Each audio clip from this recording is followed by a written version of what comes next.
आज यूपी के जिला जौनपुर में बने सम्राट अशोक भवन पर मौर्य बंधुत्व क्लब के संस्थापक राम संजीवन मौर्य का आगमन हुआ।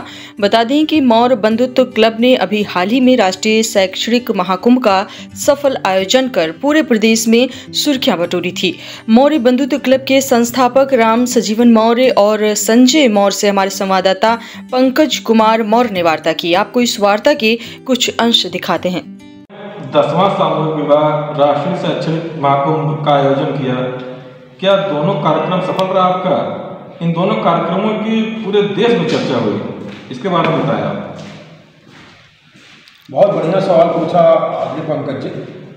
दरअसल राष्ट्रीय शैक्षिक महाकुंभ जो ये आयोजन था, ये कई वर्षों से इसकी हम लोगों ने तैयारी शुरू की थी। इसके पहले भी जो प्रतिभा निर्माण परीक्षाएं जो आयोजित होती थी उसमें तमाम तरीके के आयोजन किए जाते रहे थे।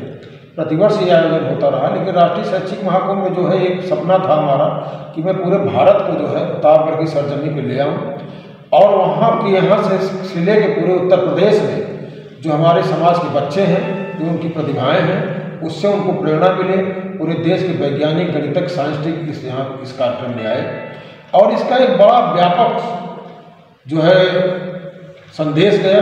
लोगों में एक जागरूकता दिखी। बहुत सारे लोग उसमें लगभग 8-10 हज़ार लोग इकट्ठे भी हुए।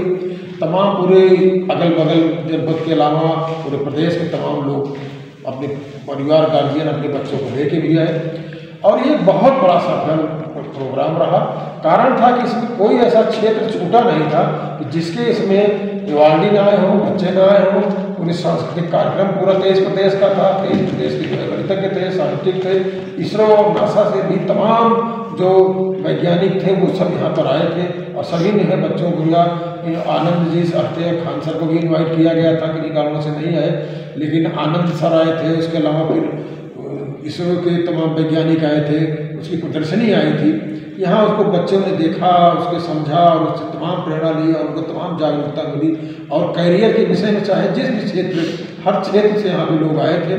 उससे जो है उनके अभिभावकों में और बच्चों में एक जिज्ञासा थी कि हम कैसे लोगों मिलते हैं। गूगल गुरु से लेकर के तमाम बाल विलक्षण प्रतिभाएँ भी यहाँ आई जो यहाँ के बच्चों में सम्मिलित हुई और उसका जो है मीडिया ने भी हमारा जो है बहुत सहयोग किया। पूरा 4 दिन का कार्यक्रम रहा और पूरा जो है उसकी कवरिंग भी दी। उसके लिए भी मैं आपके माध्यम से धन्यवाद देना चाहूँगा। आप भी चूँकि वहाँ पे थे, तो ये बहुत ही सफल कार्यक्रम रहा। ये उत्तर प्रदेश का पहला आयोजन था शिक्षा के क्षेत्र में, तो हम इसको सफलतापूर्वक मानते हैं। और रहा सामूहिक विवाह, ये तो हमारा 10वां आयोजन था ही। प्रतिवर्ष हम जो है जो समाज में जो वंचित हैं या असहाय हैं या गरीब बच्चियां हैं जिनकी शादी विवाह नहीं हो पाता, लोग अपने खेत बाड़ी बेच के और कर्जा लेके शादी विवाह करते हैं, हम उनको प्रेरित करते हैं कि ऐसा ना करें, आए हमारे संगठन में आए और जो है हम उसकी शादी विवाह कराएं। और उसका भी बड़ा सफल रहा। मीडिया का आयोजन हम लोग प्रतिवर्ष जो है करते रहते हैं और आप देखते हैं क्योंकि आपके माध्यम से हमारी बातें भी जाती रहती हैं। और सामाजिक संगठन चूँकि है तमाम, उसमें राजनेता से लेके समाज के लोग, तमाम सामाजिक संगठन के लोग सब आते रहते हैं और ये अनवरत चलता रहे, ऐसी हम अभिलाषा करते हैं कि आप सबका सहयोग बराबर मिलता रहे। धन्यवाद। सर, अभी आपका एक कार्यक्रम और चल रहा है, हर जिलों में चल रहा है, नमस्ते टाइटल जिसका है, जैसे नमस्ते जौनपुर, नमस्ते प्रयागराज, नमस्ते कौशाम्बी, इस टाइटल के साथ एक कार्यक्रम और चला रहे हैं। सर, इस कार्यक्रम का क्या उद्देश्य आपका है? इस कार्यक्रम के माध्यम से क्या संदेश देना चाहते हैं? इस कार्यक्रम के माध्यम से क्या आपका उद्देश्य है?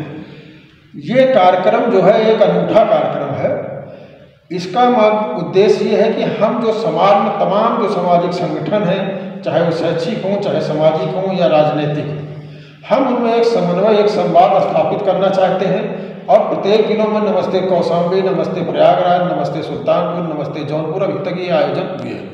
अन्य भी कई जिलों में ऐसे आयोजन होने जा रहे हैं। हमारा उसका उद्देश्य होता है कि जो भारत की संस्कृति है, जो सम्राट अशोक महान का जो है, जो उसके विचार हैं, जो तथागत बुद्ध के विचार हैं, उनको इस माध्यम से हम तमाम सामाजिक संगठनों को इकट्ठा करके उनकी बात करते हैं, सामंजस्य स्थापित करते हैं और एक पुनः भारत को विश्व गुरु की ओर ले जाने की प्रयास करते हैं। और उसमें है कि आपसी संवाद, जो तमाम दूरियां बन जाती हैं कि मैं बड़ा तय बड़ा, छोटे बड़े की जो बातें हैं, इसको भी दूर करने का प्रयास करते हैं। तो इसी के माध्यम से, और जो हमारे आयोजन हैं, जो हमारे शिक्षा के जो जिसके लिए हम काम करते हैं, जो और तमाम सामाजिक काम करते हैं, उनको भी उसमें साझा करते हैं कि आप लोग भी जो है इससे जुड़ें और पूरे जो है देश में जो है बढ़िया व्यापक जो है विचार उत्पन्न हो, जिससे राष्ट्र का भला हो और समाज का भला हो।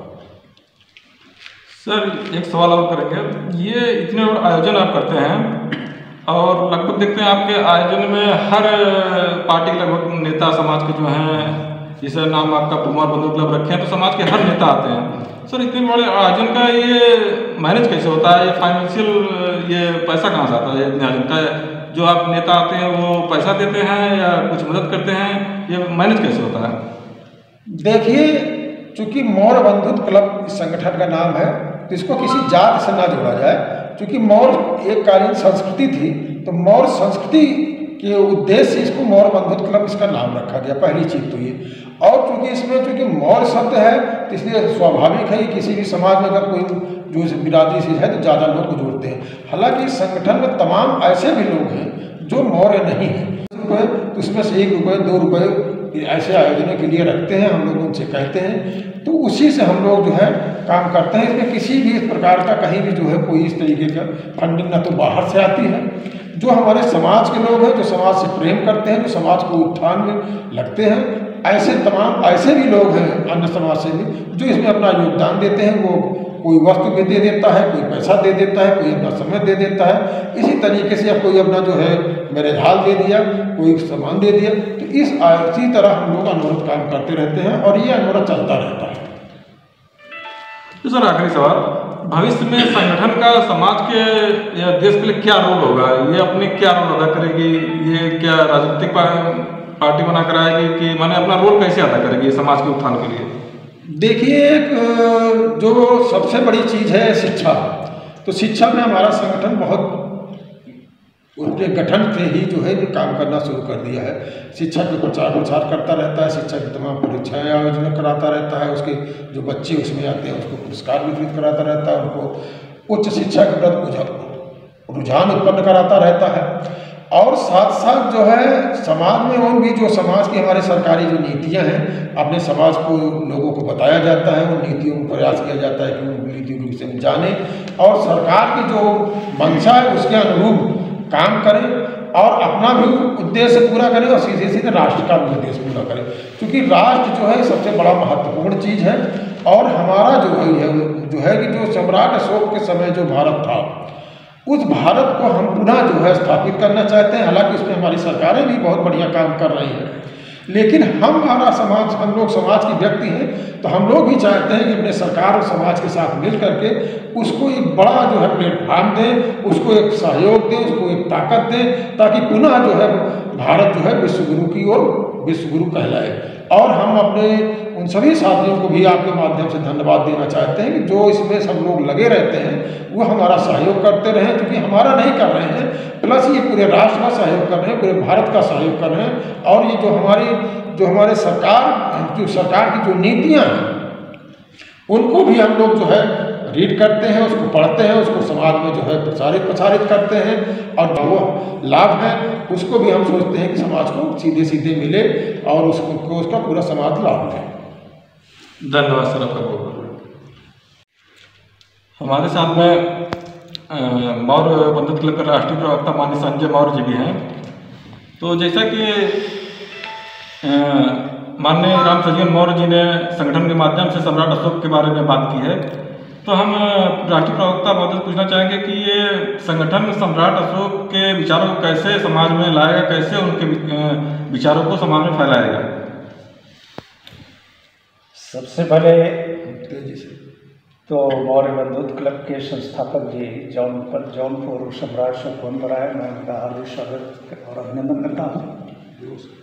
और जहाँ तक संगठन की बात है, इसके माध्यम से सम्राट अशोक के सपनों का जो भारत बनाने का हम लोगों ने मिशन तैयार किया है, वो तो भारत के संविधान में सब निहित है, सिर्फ उसको इम्प्लीमेंट कराने की ज़रूरत है और जनता को उसके बारे में बताने की ज़रूरत है।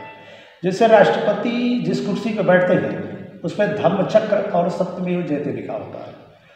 धम्म चक्र क्या है? धम्म मनुष्य को जानवर से महामानव बनाता है और जैसे बुद्ध ने अंगुलीमाल को, जो कि एक जानवरी प्रण था उसके अंदर, उन्होंने धम्म के माध्यम से उसको महामानव बना दिया था, सुपरह्यूमन बना दिया था। उसके अंदर मानवता, प्रेम, करुणा, मैत्री सब कुछ वो उसके अंदर से जगा। तो सम्राट अशोक ने धम्म के बल पर पूरे विश्व का पहले तो अपने शासन के अंदर ही सारी चीज़ें लागू किया था और उससे एक महान भारत का निर्माण किया था। तो उसको हम लोग इम्प्लीमेंट करके, पहले तो समाज को जागरूक करने की जरूरत है, उसको जानकारी नहीं है, उनको जानकारी हो जाएगी तो इसको इम्प्लीमेंट कराया जा सकता है। शासन प्रशासन पर ये प्रेशर जाएगा तो निश्चित तौर पर सम्राट अशोक के उस सपनों को फिर से वापस लाया जा सकता है। लेकिन उसके पहले समाज को जागरूक करना और संगठन दिशा देने के लिए होता है, क्योंकि ये राजनीतिक दल नहीं है, ये सोशल ऑर्गेनाइजेशन है। सोशल ऑर्गेनाइजेशन काम होता है समाज को दिशा देना, उसका मार्गदर्शन करना। एज ए शिक्षक की भूमिका होता है संगठन, सामाजिक संगठन। तो हम लोग एक शिक्षक की भूमिका में, हमारा काम है लोगों को गाइड करना।